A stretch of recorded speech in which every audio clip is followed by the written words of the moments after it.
If we mess this up, we lose the contract, Jenna murmured beside me. I didn't answer, just circled a mistranslated phrase on slide 16 and drew a line under a state that was 3 months out of date. My red pen moved automatically, even though my hand felt like it had been glued to it for days. We were 6 hours out from the pitch. The conference room reeked of stale coffee, expo markers, and stress. I could feel it clinging to my skin. I'd barely slept in 4 days. Running numbers, refining language, tweaking the presentation until every slide spoke fluently, not just in English, but in respect. Respect for the culture, for the client, for the stakes. Because the client wasn't just any client. It was Daesung Group, South Korea's third-largest industrial conglomerate. If we won this, we'd unlock an entire region, a whole portfolio of expansion. I'd spent 11 months building this pitch. Every line of that deck carried a fingerprint. Mine. And I understood Daesung. I'd lived in Seoul, back when I was still clawing my way through mid-level consulting work, translating proposals in tiny conference rooms and learning the nuances of Korean business culture the hard way. No shortcuts, no assumptions, and definitely no arrogance. Which is probably why I sensed something the moment Mark walked in. He didn't knock, didn't smile, just strolled in with that "I'm about to ruin your week" smirk that men in middle management mistake for confidence. "Eva," he said casually, standing way too close to my chair. "Can we talk for a second?" I already knew. My body went still. I stood, collected my folder, the one I'd been guarding like a life raft, and followed him into the glass box of a conference room across the hall. It was empty, sterile, all whiteboards and glass and polished surfaces. No oxygen, just optics. He didn't sit. Of course not. "We've been reviewing things," he said. "Leadership's decided we're going in a new direction for the pitch." I said nothing. I didn't need to. "We've brought in Catherine," he continued. "More executive presence, you know? Big room energy, polished delivery. She'll handle the presentation." I looked at him and said the only word I could muster without snapping. "When?" "This afternoon," he replied like he was telling me the weather. "You've been so helpful prepping everything, truly. But your role is evolving." "Evolving," I repeated, voice flat. "To more internal strategy, frameworks, support functions. Think of this as a demotion." He blinked, didn't deny it, just gave that useless shrug. "We appreciate everything you've done." I smiled then, just enough to confuse him. Then I left. I passed Catherine on my way out. Glossy, blonde, expensive. She smiled. That soft, "you and me are still on the same team" smile. The kind women use when they're too polite to admit they've accepted a stolen seat. I nodded, not angry, because I'd already read the email 2 days ago from Daesung's chief strategy officer. "We're grateful for your clarity and cultural intelligence. If you ever consider working directly with us, please don't hesitate." At the time, I hadn't answered. It felt too bold, too uncertain. But now I knew exactly what I needed to do. 6 hours later, the boardroom was packed. Mark stood at the head of the table, trying to look like the man in charge. Catherine was flipping through my slides like she'd written them. Her posture perfect. Her tone rehearsed. Daesung's executives were polite, but still. Watching. Waiting. That's when I opened the door. Every head turned. I wasn't in business casual anymore. I wore navy, clean, sharp lines, a language all its own. I walked in without hesitation, folder in hand.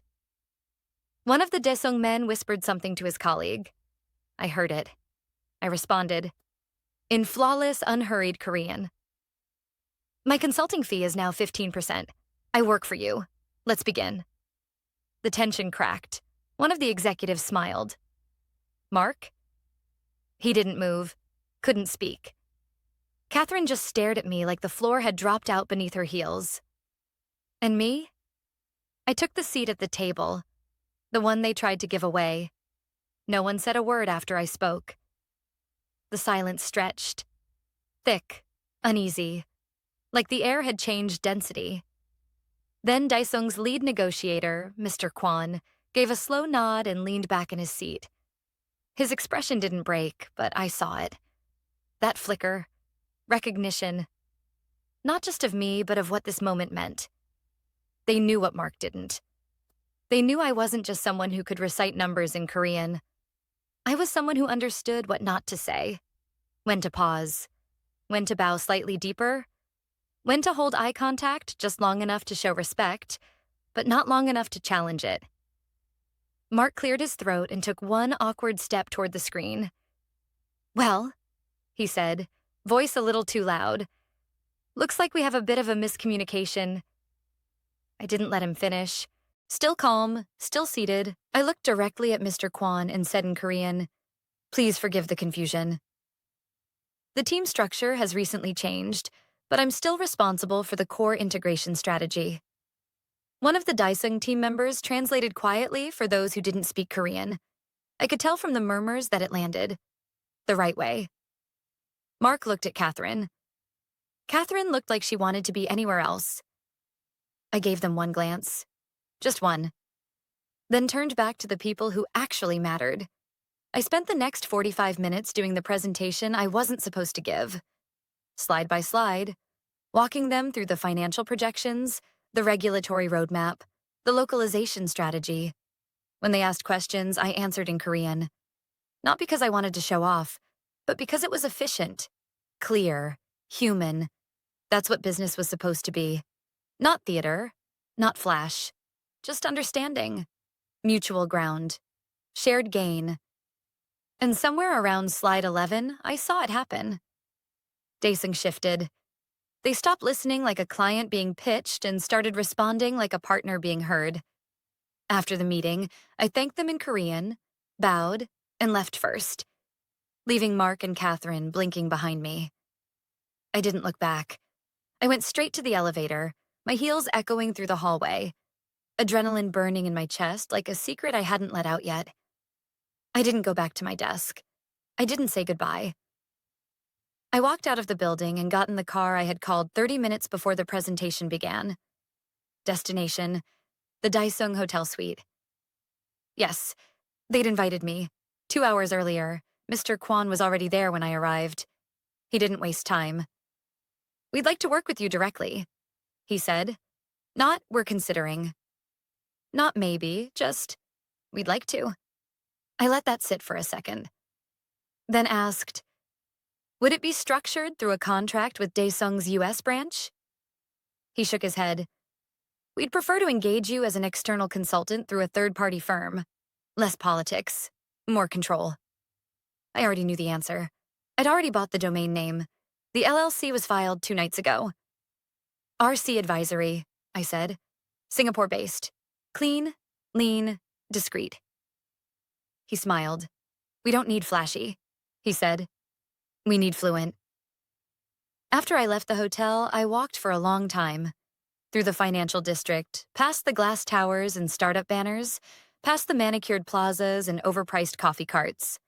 I was calm, but I wasn't relaxed, because I knew what was coming next. The moment the news reached Mark, he'd react.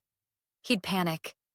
He'd try to control the narrative like always, spin it into a leadership transition or strategic misalignment.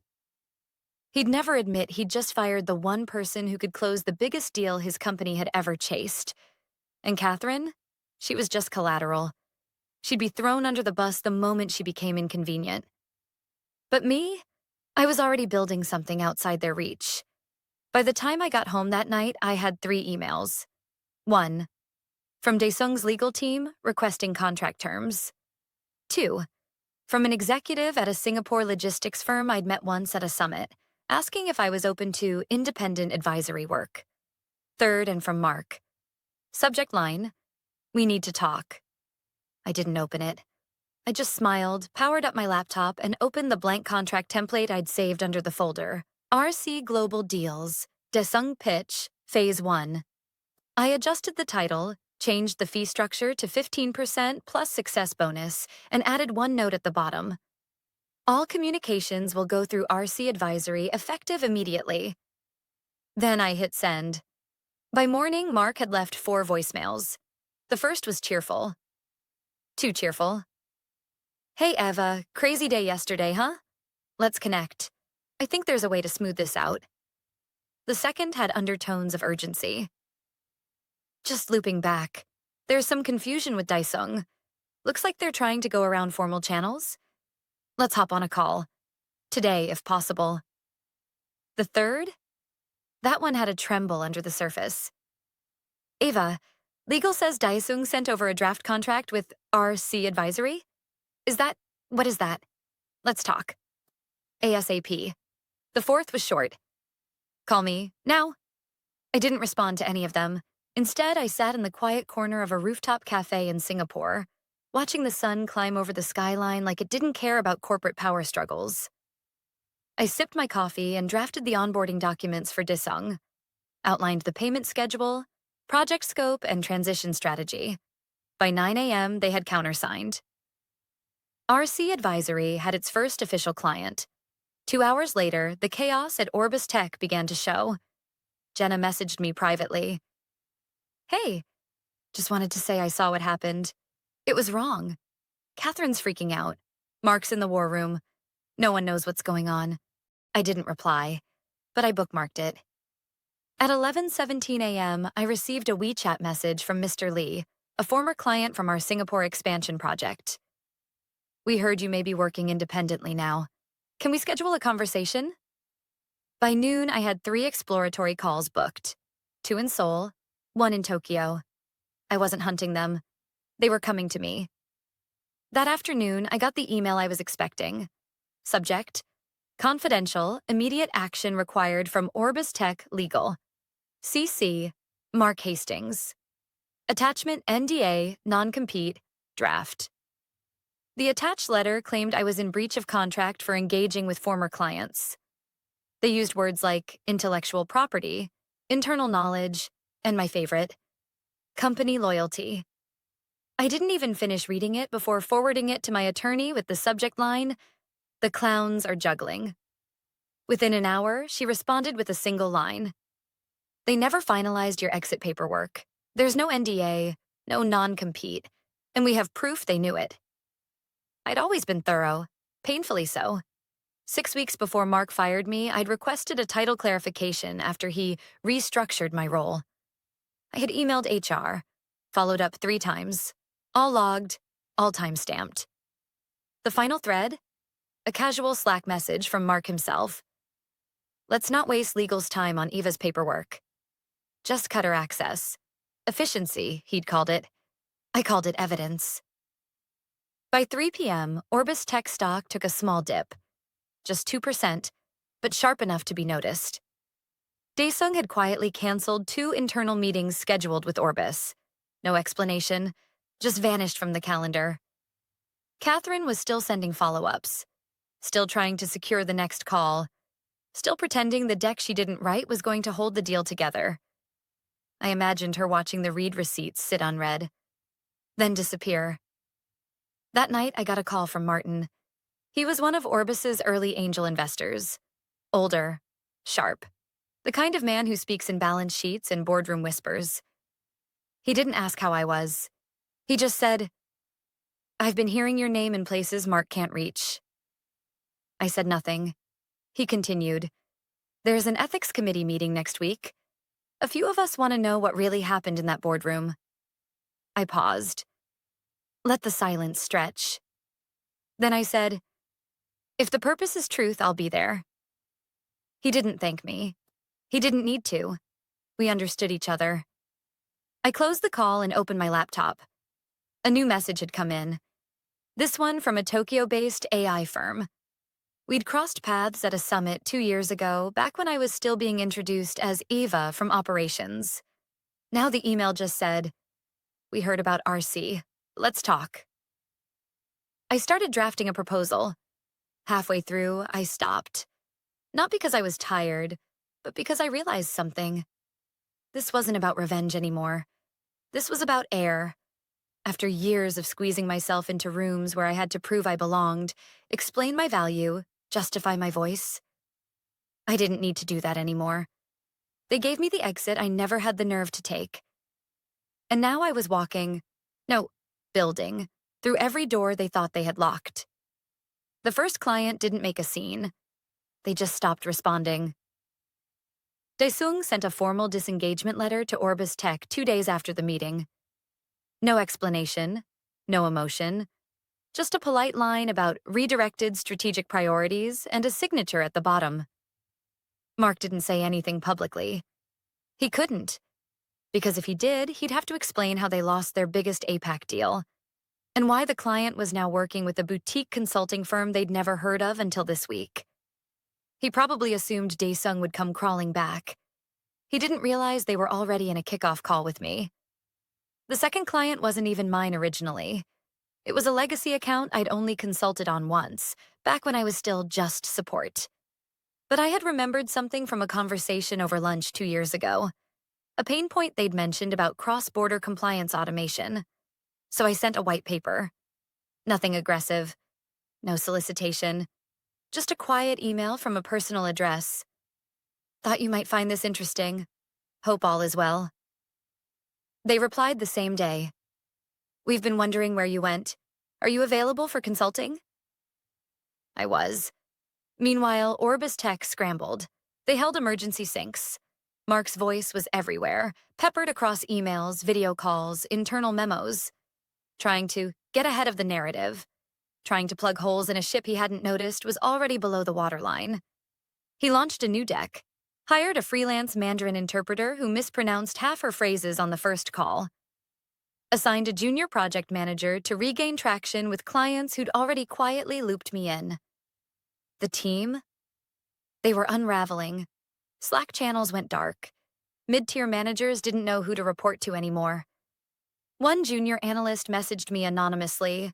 They're acting like you never existed, but everyone's talking. I didn't poach. I didn't advertise. I simply listened. One by one, the clients reached out. A German logistics firm wanted a review of their AI compliance pipeline. A Japanese telecom team asked if I was available for quiet guidance. A Korean investor sent a message that simply read, "I trust you." I kept everything lean. Secure. No office.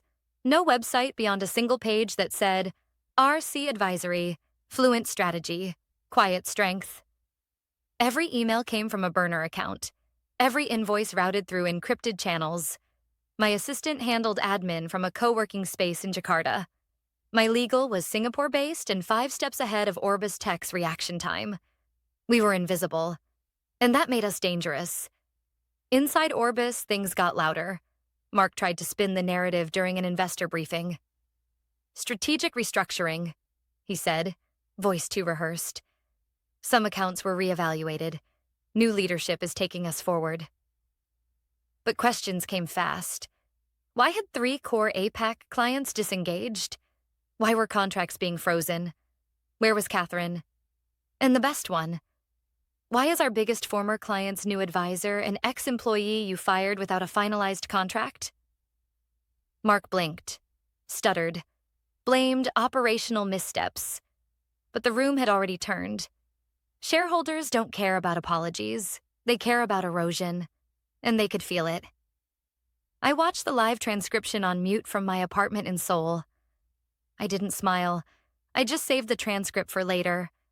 That night, my assistant forwarded me a message marked urgent from inside Orbus, a junior compliance officer, anonymous. The subject line, "They're coming after you." In it, she wrote that legal was drafting a retroactive non-compete, trying to label my client work as sabotage, backdating memos, coordinating with PR to prepare a rogue contractor narrative. I read it slowly, then reread it, and then I laughed. Not because I was amused, because it was so predictable. Mark had never believed in preparation, only in perception. But me? I had screenshots, Slack threads, time-stamped emails, internal compliance requests asking for clarity on my title months before he fired me. And then the cherry on top, a message from Mark himself, 2 days before the Daesung meeting. "Don't loop legal. Let's just handle Eva's exit informally. No need for drama. That line was going to sing in Discovery. By the end of the week, 4 more clients had ghosted Orbus Tech. Mark held a closed-door session with legal. HR followed. Then the board. The walls were closing in. And all I had to do was nothing. Because when you build something from the ground up, you don't need to tear it down. You just stop holding it up. It dropped at 7:03 a.m., Singapore time. The headline was sharp, cold, surgical. Implosion at Orbus Tech. Exposé reveals corporate missteps, lost clients, and a consultant's quiet coup. Byline: Natalie Ho, Business Weekly. 10,000 words, emails, memos, timeline, receipts. There was even a section labeled "The Boardroom Firing Heard Around the World." That's what they were calling it now. My firing. A photo of me walking calmly out of Orbus HQ had already started trending on LinkedIn, captioned by someone I'd never met. She didn't burn the building. She removed the foundation and watched it fall. I didn't post about it. Didn't comment. Didn't share. I didn't need to. By noon, 3 more companies had reached out. 2 wanted consulting retainers. 1 wanted to discuss a potential acquisition of RC Advisory. I said no to the acquisition. I wasn't building something to sell. Not yet. Mark, meanwhile, was unraveling. His name started disappearing from internal press releases. Then came the shareholder meeting. I wasn't there, of course, but Martin was.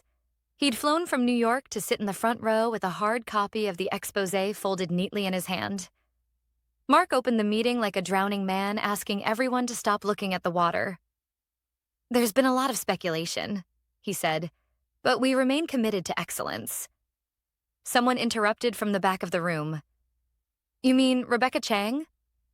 He froze. The room didn't. Martin stood and handed a folder to the general counsel. Inside were emails, termination details, missing NDA forms, internal approvals that never happened. Then he said the one sentence that nailed the coffin shut. "You fired the architect of your Asia strategy without paperwork, protection, or process, and now you're blaming her for surviving it." No one defended Mark, because they couldn't, because everything they'd built had rested on me, and they knew it now. That night, I sat alone on a balcony overlooking the Marina Bay skyline. The city buzzed below like it always did. Confident, messy, alive. I had no title, no office, no corporate card. But I had something better. Clients, trust, leverage. My phone buzzed beside me. A message from my assistant. Daesung finalized the new agreement. Japan Telecom followed. And the Singapore contract came in. Total projected value: $61 million over 3 years. I stared at the screen for a long moment. Then typed, "Begin onboarding. Quiet rollout only. No announcements." She replied with a thumbs-up emoji. No fireworks, no press tour, no revenge arc. Just forward momentum. The next morning, Orbus Tech issued their official statement. "We thank Rebecca Chang for her contributions and wish her well in future endeavors." No apology, no correction, just a generic line buried beneath a paragraph of corporate smoke. That was fine, because I wasn't waiting for them to validate me. They had already given me everything I needed. Freedom, proof, and an exit door they never thought I'd use. Later that week, I flew to Tokyo for a private meeting with one of Daesung's regional partners. We met in a quiet conference room on the 27th floor of a glass tower. Minimalist decor, white tea, no slides. The executive greeted me with a bow, then said in flawless Korean, "You were always the reason we stayed with Orbus. We just didn't realize how replaceable they were until you left." I bowed back, then laid the red-lined proposal on the table. Clean, streamlined, already translated. Afterward, I took a walk through a small alleyway market, bought a sweet rice cake from a vendor who didn't recognize me, and sat beneath a cherry blossom tree that was starting to bloom early. I didn't feel triumphant. I felt true. I'd spent years trying to prove I deserved a seat at someone else's table. Now, I was building the table, choosing who got to sit. I didn't burn Orbus Tech to the ground. I just let them watch while I reclaimed everything they thought I couldn't survive without. Client by client, contract by contract, no PR campaign, no revenge press, just results. Because when you speak the language no one bothered to learn, when you build the bridge and become the bridge, they can't fire you. They can only watch as you walk away and never come back.